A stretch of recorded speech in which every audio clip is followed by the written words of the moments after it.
so that's fine. So I will try to have as few formulae as possible. But of course, I will always be happy to give more details. Just interrupt me if you think it's too qualitative or you'd like more details, or also if I say something that's incorrect, which might well be possible. So please interrupt me at any time. So, okay, so the title is, we can almost see it. It's an application of homotopy algebra and string field theory. So I would really focus on the string field theory side of homotopy algebras. But nevertheless, before I start, I wanted to give a brief motivation of where BV formulation comes in usual quantum field theory. So that's where it historically, I guess, originated. Before I then really go into the string theory description of it. So, because in string theory, everything is upside down. So you start in string theory, you start where you normally finish in quantum field theory. So it's exactly the wrong way around. In fact, when I didn't know I knew about BV theory, but I didn't understand it before I started doing strings. So I learned it the wrong way around. Later, I had to learn it the right way around. But it works both ways, luckily. It's okay. Well, not quite, but we'll see. Anyway, so let's suppose the traditional way, or perhaps the standard way of doing BV quantization, which is really starting with some gauge theory. So suppose you have some gauge theory, maybe say it could be Maxwell theory or Mills theory. So you have S is just some where F is the dA, so the field strength of some connection. So that would be maybe the starting point. So that will have a certain, that will be a gauge theory, could be Young-Mills theory, that will have some gauge invariance. And then when we quantize this theory, we know we have to fix the gauge in order to do the half integral, which is usually or often done in the Fadeev-Popov formalism, which leads to the BRST quantization, which in turn then people notice that you can introduce all this structure before you even quantize and before you do the path integral. So what you do is you do a BV extension of that gauge theory, of that action. So we have this action which I've written down here on the blackboard.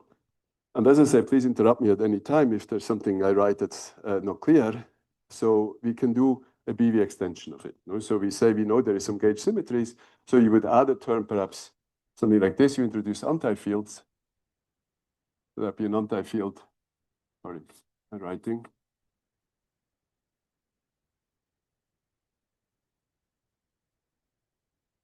Times the transformation, the covariant derivative of the ghost. Where the ghost is just a replacement of the gauge parameter by some odd variables. So that is what one naturally does. When you do this BRST quantization, this structure naturally arises. But we can extend the field space even before we do this quantization. Then possibly have to add also some trivial pairs.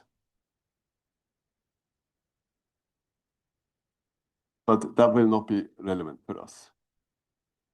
But so that would be maybe the standard way of getting a BV. Given a gauge theory, we can get a BV action out of this gauge theory. So this BV action will satisfy a BV equation. So I'll write that up here maybe. So we'll satisfy a BV master equation, which is of this type. Will be something like ds. This is all just illustration. ds by say d phi I. So phi is some field. ds, or should really be functional derivative, I guess, phi star I, and then plus minus, depending on the grading of the fields. Okay, let me perhaps replace this by some generic function f. Oh, we have a nice way of doing this, much better.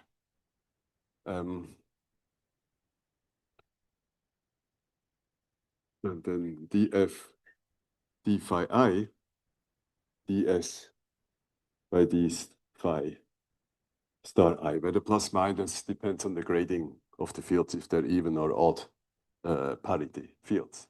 So we would have in particular the BV action would satisfy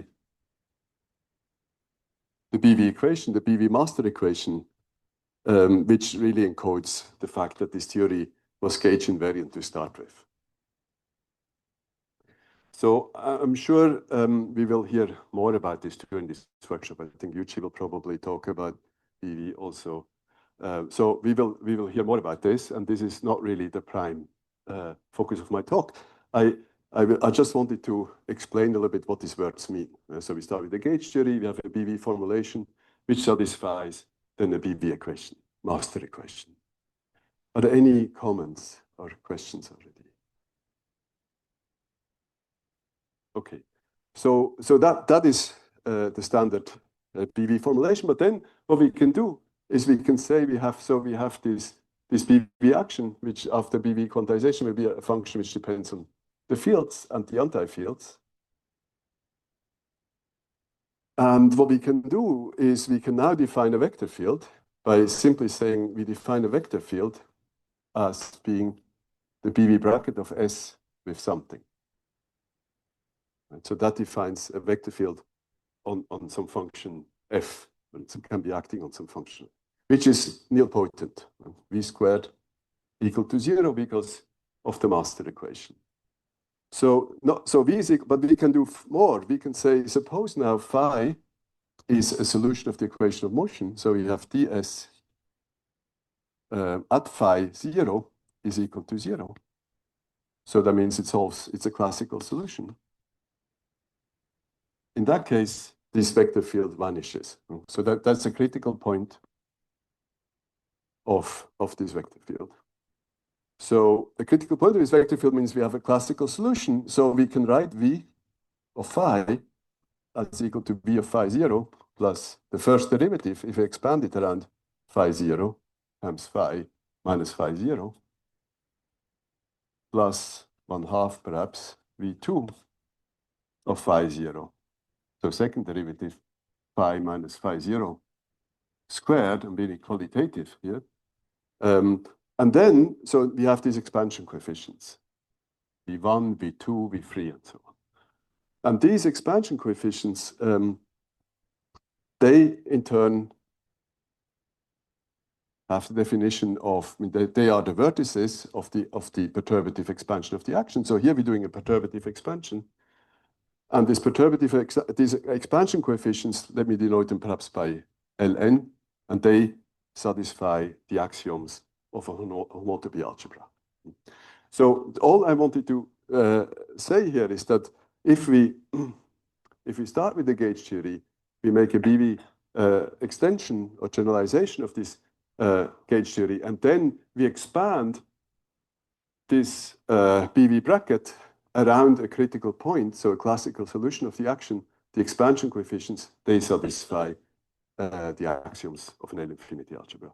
Again, I'm sure we'll hear much more about L-infinity algebras later on in this talk, in this week. So we will also see them, but from another point of view coming on the other side. But for the moment, I just wanted to say that any BV theory, any gauge theory has a BV extension, and any BV theory inherently gives rise to an L-infinity algebra, simply expanding around the critical point. So this is in some sense canonical. So, yes, please. That's it.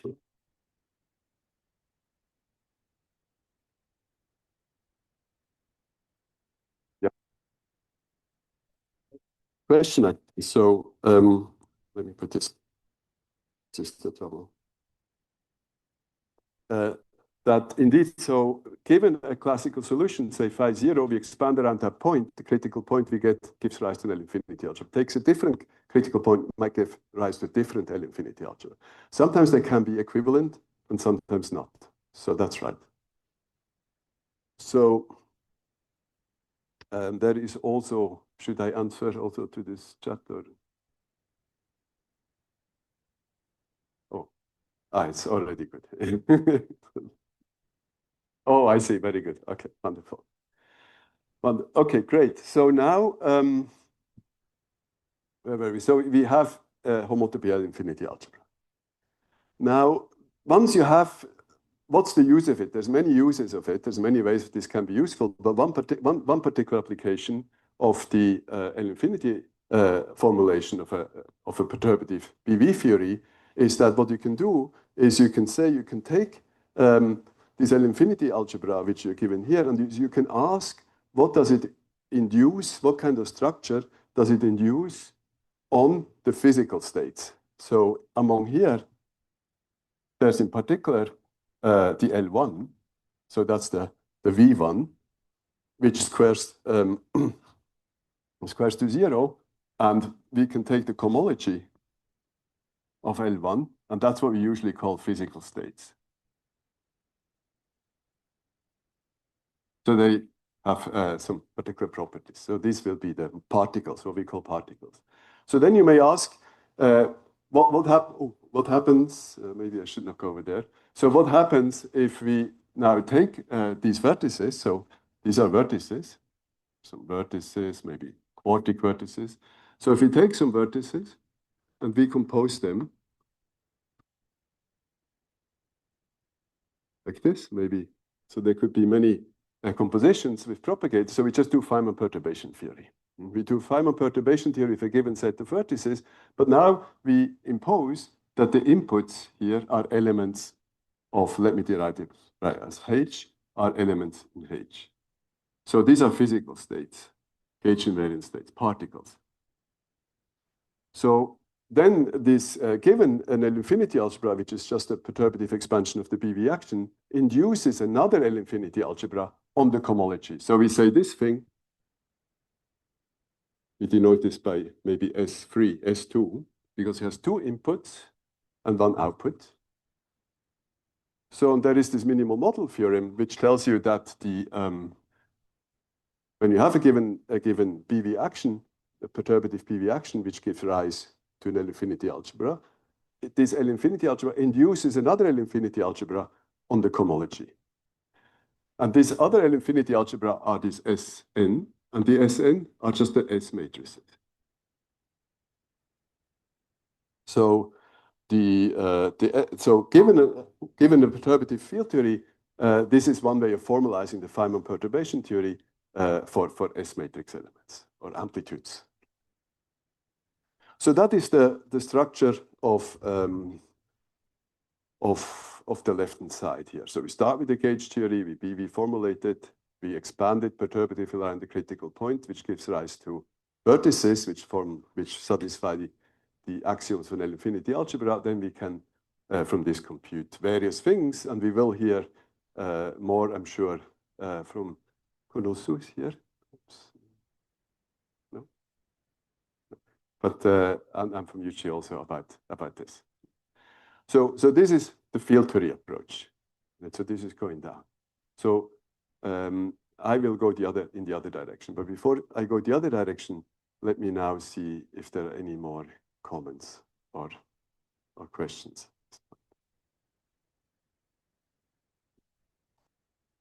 Okay. So now let me go to string theory. So in string theory is exactly the other way around. So we kind of start with the S matrix elements. We try to then recover the vertices of the field theory, which gave rise to these S matrix elements, what we call perturbative string field theory. We might then wonder whether is there a way to get rid of this phi 0 that we were talking about and actually lift it to BV theory that does not depend anymore on the choice of phi 0. So that would be what we could call a BV theory, background independent string field theory. So this is already interesting, say, even in normal field theory. Suppose you take Einstein gravity, for instance. Take Einstein gravity and you expand Einstein gravity, the Einstein-Hilbert action, around flat space. So you get an infinite number of vertices which satisfy the axioms in L-infinity algebra. Can you recover? Suppose you're given the L-infinity algebra, which is an infinite number of vertices. Could you recover the simple action of just square root of G times R, the Einstein-Hilbert action? Could you sum them up? So that is what one would like to do, ideally, perhaps in string field theory. Given this perturbative string field theory, could we actually recover the non-perturbative theory. Not quantum non-perturbative, classically non-perturbative in the sense not perturbed around a given critical point.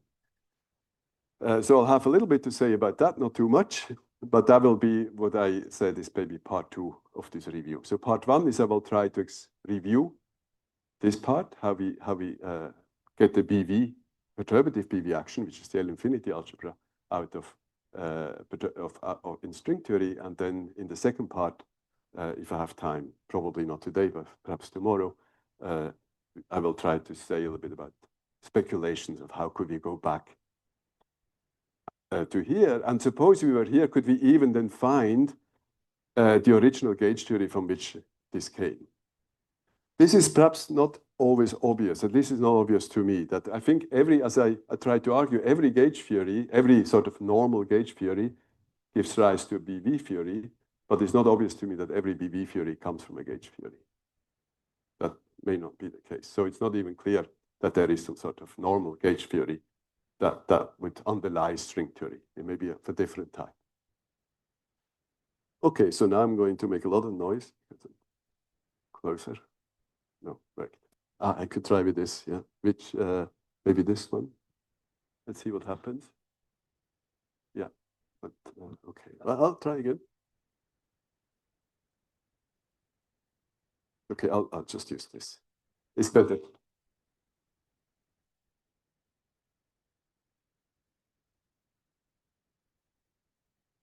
So. So.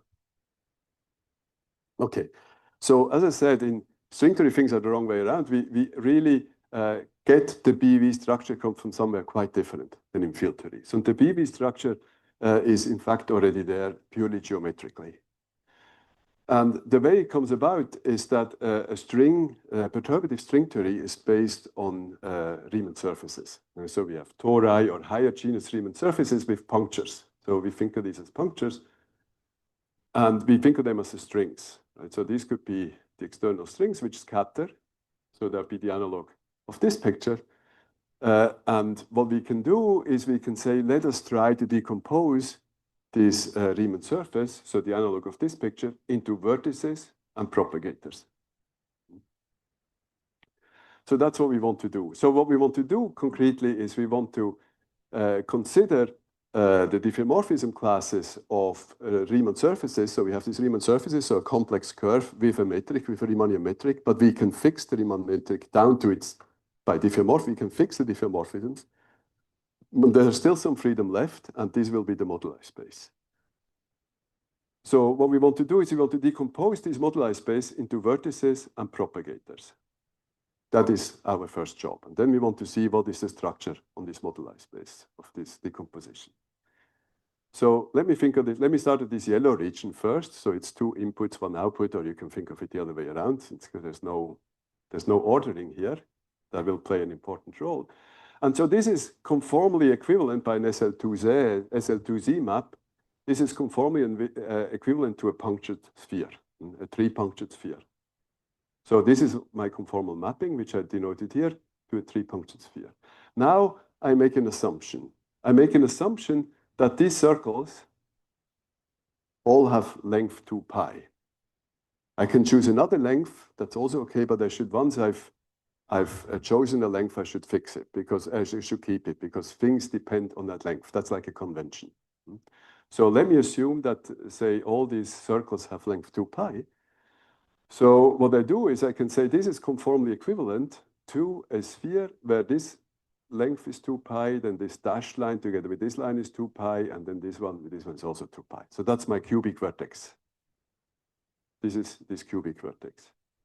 I could have chosen another vertex, as we said. I could have chosen another vertex where I make this length a little bit smaller, maybe a little bit less than 2 pi. So that is what I tried to picture here, probably not very well, is that these inner circles would be the circles which have length a little bit less than 2 pi.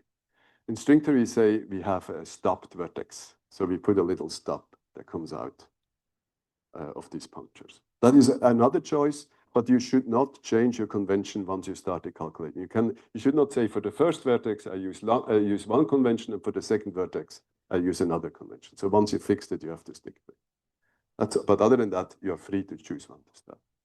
Some may be more convenient, some may be less convenient. Okay, so that's fine. So now let's look at the quartic interaction vertex, or quartic interaction, rather. So you could see that you could try to decompose this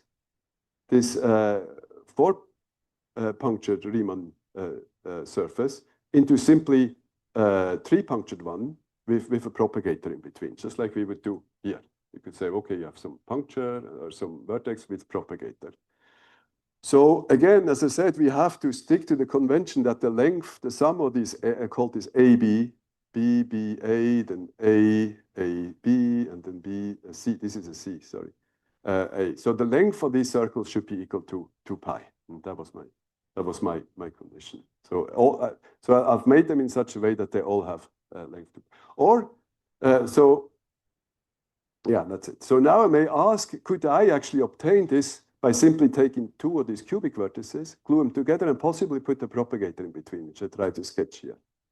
And some of these worldsheets you can get in such a way, and some you cannot. So in particular, you'll find that if you take, for instance, A is smaller than pi, simply, if you know what I can do is I can simply make this propagator 0 length. So I glue these two yellow patches together simply.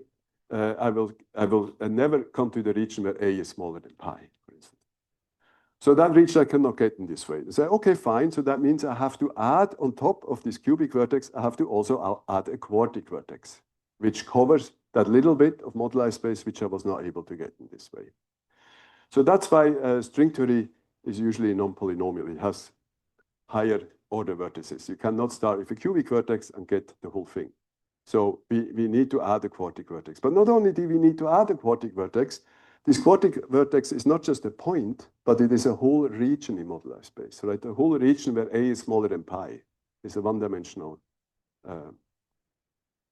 region.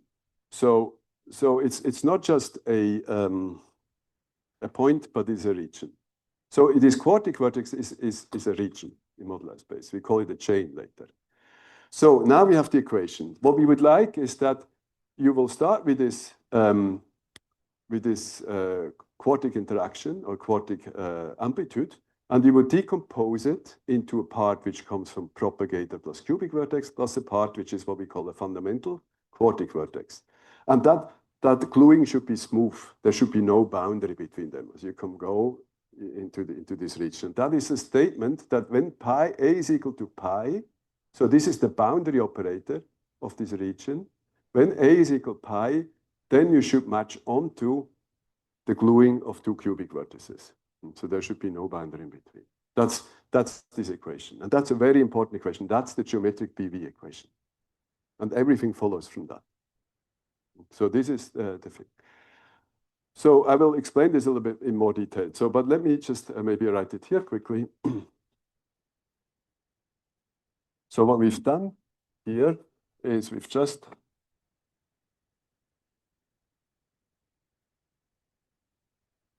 maybe taken a cubic vertex and another cubic vertex, and then we glue them together. Either we have a propagator in between or we glue them together. And this gluing, we can glue, of course, in several ways. We could also glue in this way.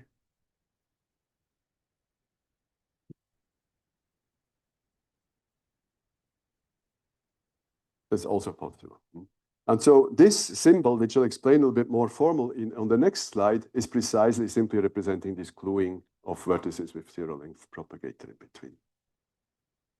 And there should be no boundary in between, and that is this boundary operator should match onto this gluing. Any comments here, questions? Okay, so now we come to this a little bit complicated formula, but I've already explained more or less everything that is that appears in this formula. So the general formula is that Vgn plus n1 plus 1. So G means I could also have a genus, meaning it could be that there's maybe a hole in here, and the G just counts the number of holes in this vertex. So, and then I have n1 is the number of punctures here. So n1 plus 1. So n1 plus 1 would be 3 here. So n equal 2.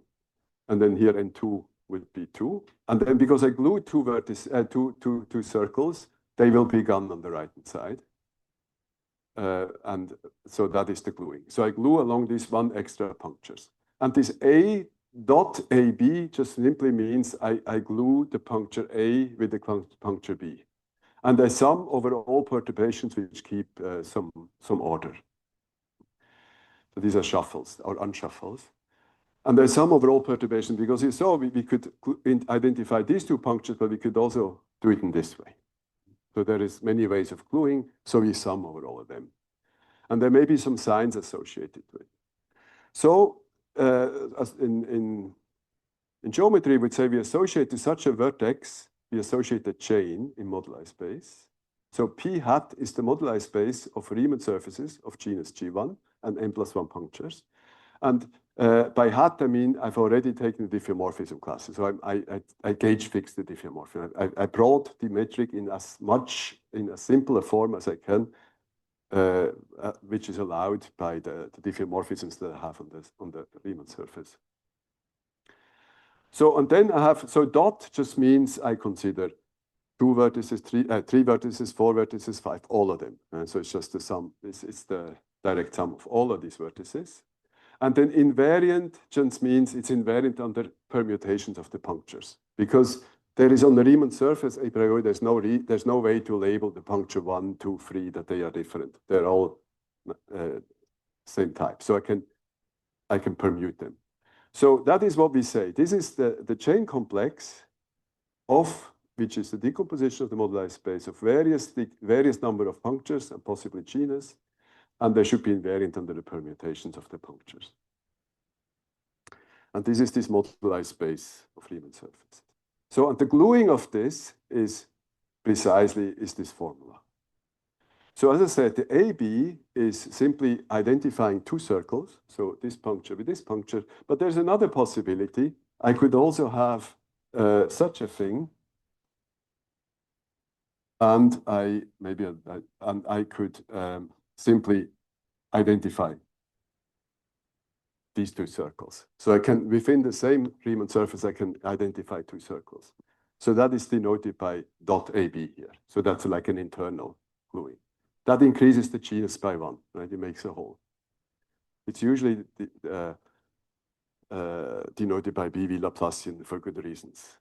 But it's like a loop, right? You make a loop. Okay, here I have an example. I take, instead of a closed string, I take an open string. So I take an open string. So then it's the same thing. It's just that rather than circles, I have just segments. That will be just intervals. And then it's an open string. And then you could say the cubic vertex is just this point, and this is an ingoing string, other ingoing string, outgoing string. And then I can put the propagator in between. Or I could not put a propagator in between. I simply take a 0-length propagator, and then it's just then I just glue them together. So that's what I do here. 1, 2 is glued with 3, 4, and that's this circle. But there's also the opposite gluing, which is like this. So that is like where is it? 1, 2 with 3, 4. There's also this one, and then I can permute the punctures. Also cyclically permute the punctures. And that is this equation. In field theory language, that's what we call the S channel and the T channel. And as you go from the S channel to the T channel, there should be no boundary, right? There should be, and if there is one, you should introduce a new vertex to make sure there isn't one. That is what this equation does. That's really all there is to it. So it's really quite intuitive. And that is the structure which we have. Before we even talk about string theory, we just talk about geometry right now. Yes. Okay, oh yeah, thank you. This is, I forgot to say, thank you very much. So then I should define the degree of the chain, which here is, it's defined by the codimension in moduli space. So suppose, for instance, I have 3 punctures. I have a 3 punctures sphere. 3 puncture sphere. Now you know that on a sphere, there is always an SL2Z conformal mapping, which allows me to move any of the 3 punctures wherever I like. So there is actually no moduli space. There is always a diffeomorphism which moves that keeps the metric invariant, or an automorphism rather, that keeps the metric invariant, that moves the three punctures to pre-described points.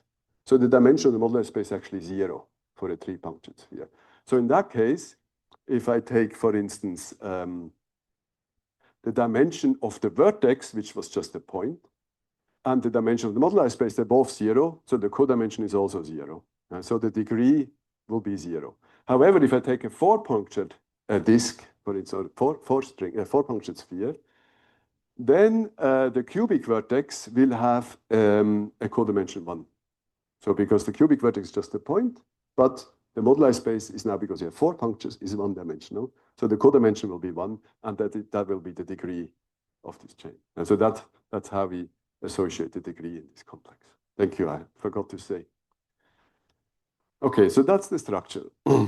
Here we already gave. And now, okay, so we have this structure, but we don't really have yet now, if you want to be, I wouldn't say pedantic, but strict or rigorous, you'd say, well, that's nice, you have this structure, but it's not yet a BV algebra. It's just, in particular, it's not an algebra, it's just a vector space, right? It's a chain complex, which is a vector space, but it's not yet an algebra. So, because when you open Wikipedia and you look what is a BV algebra, there is other things there. There is, of course, a BV operator, there's a BV bracket, but there's also a multiplication. So we need some sort of multiplication to make it into an algebra. And what you can do is simply, you can define the disjoint union of two chains, of two vertices. It's one, the other disjoint union, and you define that as a product. Then this product is associative and graded commutative, because you have an orientation. Maybe the punctures can be oriented. And so this is the degree which Yuji had asked before, is this degree of a vertex. And the delta is this operation which we had introduced, the self-gluing. So we can define we can first of all define a product by disjoint union, and then on top of it, we can define a BV bracket, much like here, by simply taking the self-gluing of two disjoint vertices. Of course, if you have two disjoint vertices, the self-gluing is like, among other things, what can happen is the gluing of one part with the other part of this joint vertex, which will be like this. Right?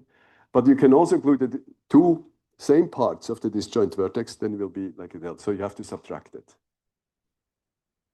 So this gives you, this has the structure of a BV bracket. So now, of course, either you know what is a BV bracket, you don't know what BV bracket, doesn't matter too much. You could say, okay, that's just what it is. Geometrically, that's what it is. But if you know already it was a BV bracket, look at there's a BV Laplacian, there's a BV bracket, there is some numbers as parities associated, some signs. Then you will see that with this definitions, this satisfies the Wikipedia definition of a BV algebra. So we know that this chain complex, which are just a decomposition, these little pieces which decompose the moduli space of Riemann surfaces, actually satisfies is a BV algebra. So we have a BV algebra to start with before we even talked about any physics. This is purely geometry. And was also, for instance, important in the topological, what do you call it, not in topological string, in the string topology. In string topology, there's no string, there's no physics, it's just topology. This already plays a role. So far, there's no notion of real physical string. Any comments here? I should be careful about not going over time. You just tell me when I should stop.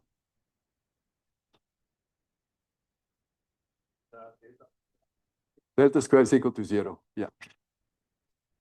Yeah. So the question was whether delta square is to 0. That is 0. Yeah. Because of signs.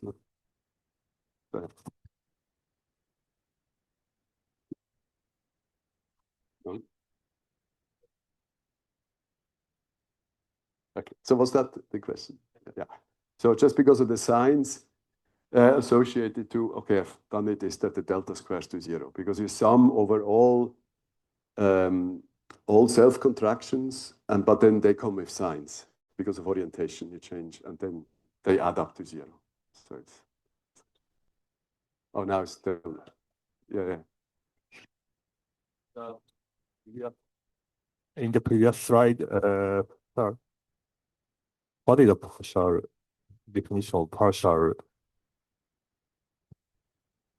in the previous slide. Yeah, what is it? Yeah. It's, if you think about it, as I was trying to explain, is that if I take the four-punctured sphere, some of these moduli of the four-punctured sphere I can cover by three-punctured spheres and cylinders in between, but some I cannot. And this delta, this partial d, is just a boundary operator which says I'm going to the boundary of the region of the elementary four-vertex, which cannot be covered by three vertices. So it's really just going, it's the boundary of a region, just the usual boundary operator in geometry. Yeah? And it also squares to zero. Yes. Yeah, thank you. Okay, so now we can, so far still no strings, I mean strings of course, but no physical strings, just geometry. Nowadays is often described in terms of, this structure is often described as abstracted into operates. So formally turned into operates. So operates is an old story, but basically it's just an abstraction of what we've just done. So basically what I can say is that these string vertices, they are operates. That's the simplest definition for me of an operate, is just take these vertices, they are operates.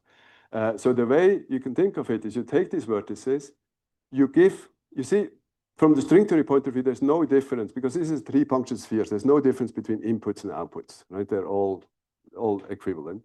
But you could have thought of them as being a difference. You could say, okay, maybe there's a difference. Okay, let's say there's no difference, so this is the cyclicity, which just say things. We also said there is no difference between permuting two punctures. So we permuting this. But what we also have is you have this composition law, right? We have a three-vertex, we can compose them. And it shouldn't matter how you compose them, whether you first do this with this or this with this. It should give the same result. And this is one of the defining definitions of being an operate.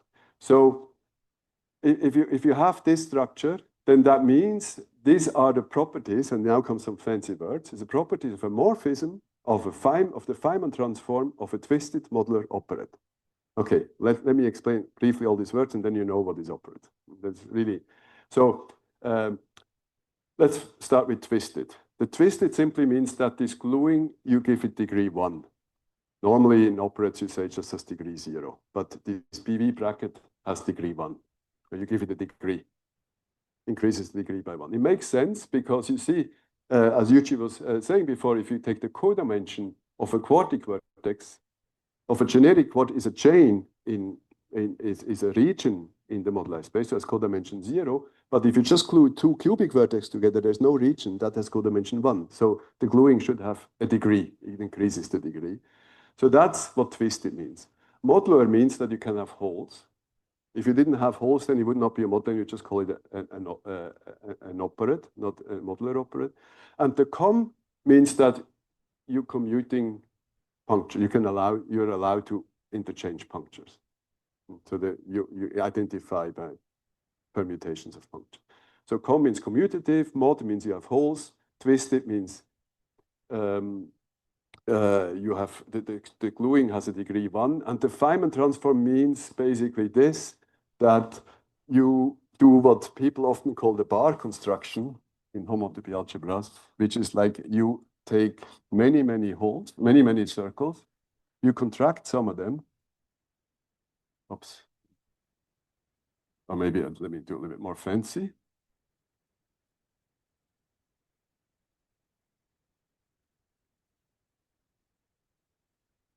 Oh, too fancy for me.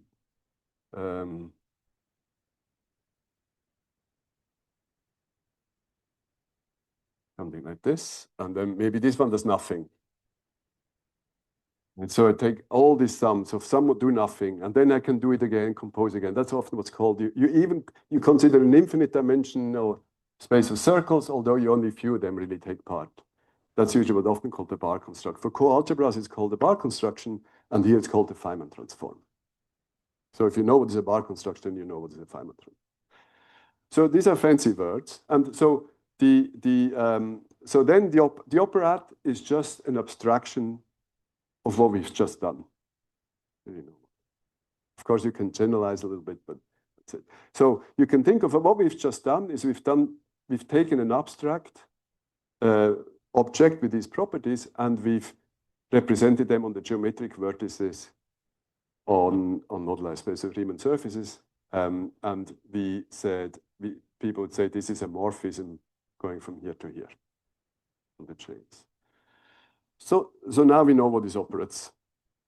The thing is, now we know what is operates, but we still don't know string theory. Because string theory involves physics, right? There should be states, there should be masses states, there should be amplitudes, there should be, so we need a Hilbert space. We need a space of states on which we can, there's no notion of Hilbert space, no notion of space of states, nothing here. So we still need to give it. So what we need is we need to somehow represent, this structure on some Hilbert spaces. And that is what we need, the Polyakov path integral or the CFT, the worldsheet CFT, that's what it's supposed to do. So now what we will do is we'll take this Riemann surfaces, we put the quantum field theory onto this Riemann surface, which will give us a Hilbert space. And that is this map. And then the morphism operand is nothing but the maps from functions on the Hilbert space, basically. Which has, again, and all the properties will be inherited. And so that's the whole idea. We want to look for a chain map. The property should be morphisms. So the properties should be inherited. We want to get a BV theory in the end, in space-time. Again, you just tell me to stop when I should stop. Yeah.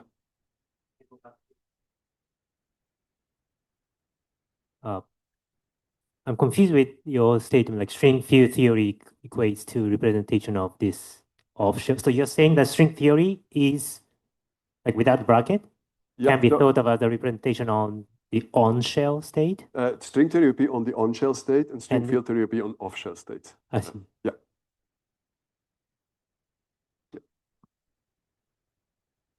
Because string theory was originally constructed to give S-matrix elements, and we want to go back to a Lagrangian, so to say, which gave rise to this Feynman perturbation. Thanks. So that's what we do now.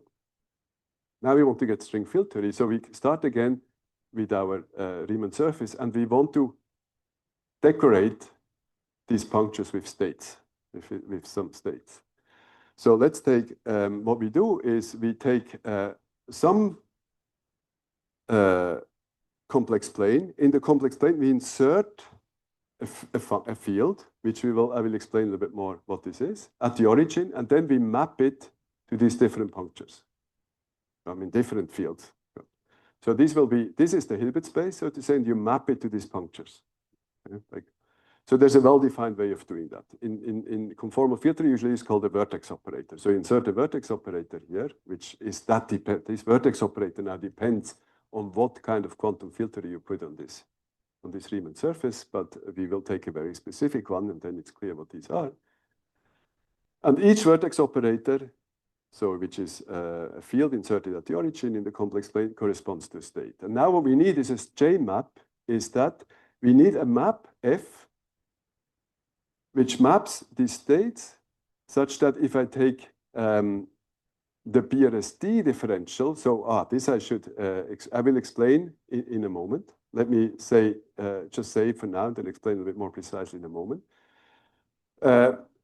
So if I act with the BRST operator on this state, on this vertex, it's the same as if I took the exterior derivative of the result on moduli space.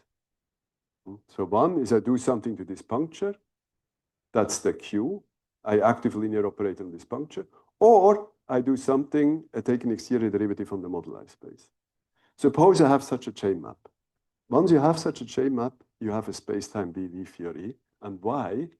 Suppose now this FG is just the evaluation of, I put vertex operators here, states everywhere, and I simply evaluate their path integral in a way that I have to explain. And that will give rise to this, I call this FGN. In punctures, genus G. And I act with Q on these states with this L1, which I deleted here on this state. So what will happen? Well, I need to integrate over an elementary vertex, cube psi. But since of the chain map property, I can write this as the exterior derivative, but then I use the exterior, I use, what is it, Stokes, right? That the derivative, the exterior derivative of the function on the chain is the same as the function itself on the boundary of the chain. And then I use the geometric PV equation, which told me that here I'm being qualitative, I'm not taking care of the number of punctures, is the same as taking the gluing of two lower dimensional vertices.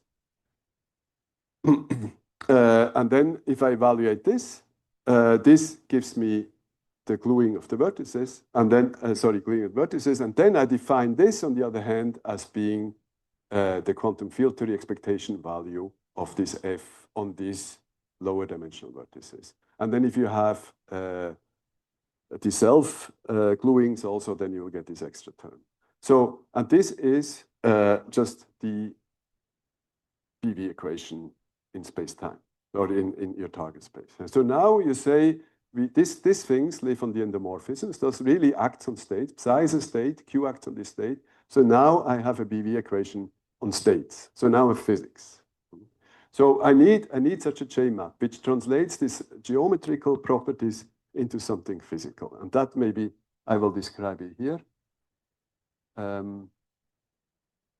So that's just what I was saying here is that, so this structure endows, oops, I'm too fast. Here I wanted to say, this endows now this Hilbert space theory with a BV structure. So it really comes from, because all we had it on the geometry, and that using a chain map, you're sure to get it in space. So now I just need to describe that chain map.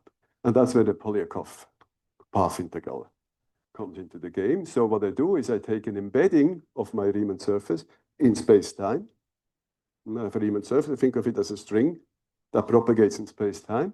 So I embed this Riemann surface in space-time. That's a sigma model, what we call a sigma model, with some sigma model action. And I integrate over all these embedding coordinates. So it could be embedded in all possible ways. So that's the path integral. But the thing is, there are ambiguities, because first of all, I could do a diffeomorphism on this Riemann surface, a worldsheet diffeomorphism, which will leave the action invariant. So I need to gauge fix. I need to gauge fix the worldsheet theory. So this is the theory on this Riemann surface. I need to gauge fix, which means I do Fadeev Popov. I introduce ghosts. So I have a symmetry, phi goes to Lie derivative of psi with phi, and the metric also, this is an invariance. The BRST quantization, you take these vector fields, diffeomorphism vector fields, to replace them by ghosts, by odd vector fields. Then you also need an canonically conjugated momentum to this ghost. And then the Polyakov action is just a sigma model, which basically measures the area of the embedding, plus ghosts that you needed to take care of all the Jacobians when you do BRST quantization. So you've done that. Now this path integral is well defined. And furthermore, this Q is just, we identify the Q with the BRST charge of that BRST quantized path integral, which is just the Noether charge of the residual global symmetry that you always have after BRST quantization. So now I've explained, maybe not very well, but at least I explained what this is what this Q is. So this Q has a well-defined action on vertex operators in this theory. And furthermore, you can show that this property holds. This really is a chain map. So then we're guaranteed we have a BV structure on space-time. So now, how much longer should I go, Ursula? 10 more minutes? Okay, fine. Yeah, okay. But you see, I have also, I'm in the luxury of having 2 more also. So I can...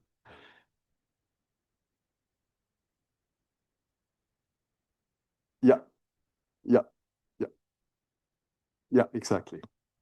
The expectation value just just the correlation function. Yeah. Okay, so now what does this have to do with L-infinity algebras? So what we do is we need to undo, again, Yuji's question is precisely come to the point, is what are these FGs? They're just the expectation value with respect to the Polyakov path integral of this psi of psi1, maybe, of Z1, psi n of Zn, integrated over dz3 to dZn, tz4. The first 3 points, remember, 3 points you can always move to wherever you like. There is no modulus associated with it. So this is what these FNs are. Now, this is what I think I would call the cyclic complex, but we wanted to do L infinity. So what we need to do is we need to decompose this into a map. I would like to write this as psi1, somehow inner product. Let me write it like this. Some inner product of psi1 with some L n minus 1 of psi2 to psi n. I would like to write it as something like that. And then I would like to recover the L infinity structure on this as. So I've gone a little bit too far. I've already computed the result on which takes values in complex numbers rather than in the Hilbert space. So for this, we need an inner product. Now, in a conformal filter, you always have what's called this BPZ inner product. What you took is you take your coordinate z on the complex plane and you invert it. Z goes to 1 over z. And you define simply as the 2-point function of the psi2, which is one is field, and at the value z, and the other one at the value 1 over z. That's what this pullback means. Right? You just evaluate this one at the point 1 over z. You also have to insert a z ghost because of a degree. And then you let z go to 0. So effectively what this means, you compute a 2-point function on the sphere at the North Pole. You put a z psi1 at the North Pole and psi2 at the South Pole. And then maybe a z ghost in the middle. So that we define this as an inner product. This has the right properties of an inner product. It has degree, it's graded antisymmetric because of the z ghost. And now you can interpret this function as being indeed not this, because there's a psi missing. That is what it should be here. So it should be L minus 1, but there should be a psi in here. Right? It's an inner product of psi1 with all the others, with the map of the others. So I forgot to put the psi1 in psi1 comma in. So this psi should have been, okay. Yeah. It's just messed up. So now we can, instead of having functions that take value in the complex numbers, we now have maps that take values on the in the Hilbert space again. And then we do this bar construction. The bar construction, as I explained before, you take all these maps, but many of them, many of the inputs are not active at all. They're just propagated into outputs. But some of them are contracted with these maps into one output. So we sum over all permutations. These are these permutations which keep the order of 2 sets, and we define this as a big operator. So this is again what I had described here. Rather than with circles, I have many points, and some of them get contracted. Some just go through. So these ones I would put is where I put the I, and here I put the Li. Some of the inputs get contracted into other, together with other, and some simply don't take part. That is this notation. And this wedge just means symmetrization, but since we have ghosts, they may have some odd parity, so we need to take care of signs. So it's graded permutation, graded symmetrization. That's all this is. And then you find this L, and then, so we say that this L is what's called a coderivation. So you do this part construction, then you call it a coderivation. If G is equal to 0, it's a first order coderivation. If G is not equal to 0, it's a higher order coderivation, but I will not use this here. And the property, the L-infinity property, so this coderivation now maps, you know, sum over all possible number of punctures into all possible sum number of punctures, symmetrized properly. And then the L-infinity property is simply the L squares to 0. That's contained in all of this. So what this means is that L1 composed with L3 is the same as a half, L2 composed with L2, and so on. So now we see that on this endomorphism, on the physical side where we have states, we now have really an L-infinity algebra. So this, the vertices translate, if I think of the vertices as not just the cubic vertex, for instance, but the vertex with 2 inputs and 1 output, then this, I can interpret this sum of vertices, geometric sum of vertices gets translated through this chain map, which is the Polyakov path integral, into an L-infinity algebra. Cyclic L-infinity algebra because you can permute.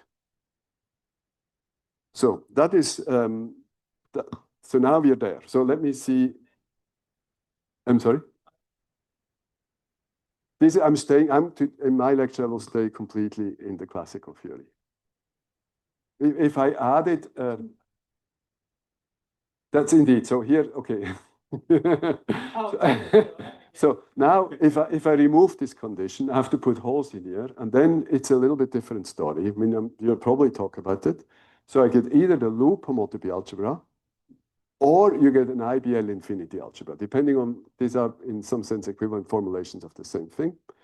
I will not say anything about it, but it is, indeed, one should say something about it. Yeah. Okay, so now let me see, where did I go? And I will stop now. Just go back to my first transparent to see where we are. So what we've done is we've gone from here to here. So we've started with the geometric PV equation, and we see the L infinity, we see we are here. So what I will do tomorrow is I will say a little bit more about the space-time theory, which one gets in this way, how this becomes space-time theory, and then I'll say what happens if you go to the superstring. So how is this? What do we have to do when we have the superstring? So far, I've just explained how homotopy algebra arise from string theory. So the homotopy algebra didn't do anything for us. It was there from the very beginning. We just identified it. And we didn't use it. We just identified it. Because everything that's done that I've explained today in terms of results was already there in 92 with Zwiebach's formulation of string field theory. I've not done anything new. I've just identified some homotopy algebra in it. So in some sense, Zwiebach discovered already all this, just he didn't call it that way. Tomorrow, I will use it to construct superstring field theory, because in superstring field theory, we don't have the geometric starting point. So then we use the homotopy algebra to actually construct the theory. So tomorrow will be useful. Today, I just observed it. And then I will try to see, finally, when we find the VV, the L infinity algebra, can we get rid of it again? But that will be this bit. Okay, but I think I should really stop. I'm way over time. Sorry. Okay, thank you very much.